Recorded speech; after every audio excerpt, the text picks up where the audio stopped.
नमस्कार भैया लोग, मीठा पान में आप लोगों का स्वागत बा।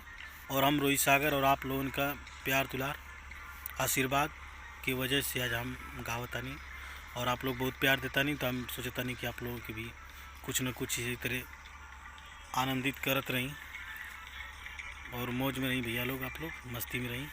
आई हम आप लोगों के एक निर्गुण सुनावतानी। आज निर्गुण सुनावतानी बढ़िया से भैया लोग सुनी जा। कमेंट करी और लाइक करी, शेयर करी, सब्सक्राइब करी, बढ़िया से करी जा। और आए हम आप लोगों के एक निर्गुण सुनावत हैं, सुनी जा। एक तामो बारी भोरी, एक तामो बारी भोरी, दूसरे पियवा गैलन रे चोरी। अरे सखिया रे तीसरे बिरह से देहिया मातल ये राम।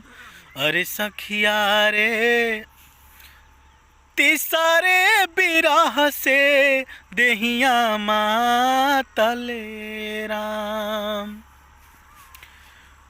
फूल लोढ़ी गईली बारी, साड़ी मोरा अटकल रे डारी। फूल लोढ़ी गईली बारी, फूल लोढ़ी गईली बारी, साड़ी मोरा अटकल रे डारी। अरे सखिया रे पिया बिना सड़िया केहू न छोड़ावेला ए राम। अरे सखिया रे पिया बिना सड़िया केहू न छोड़ावेला ए राम। नमस्कार भैया लोग।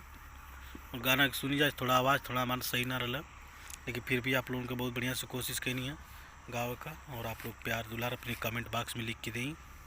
अच्छा लगे तो शेयर करी, कमेंट करी, लाइक करी, सब्सक्राइब करी, चैनल के सब्सक्राइब जरूर करी, ताकि ऐसे ही हमारी वीडियो और आई तो आप लोग के नोटिफिकेशन बहुत पहले चल जी। और ऐसे ही आप लोग प्यार दुलार अपन देते रही, बना रखी।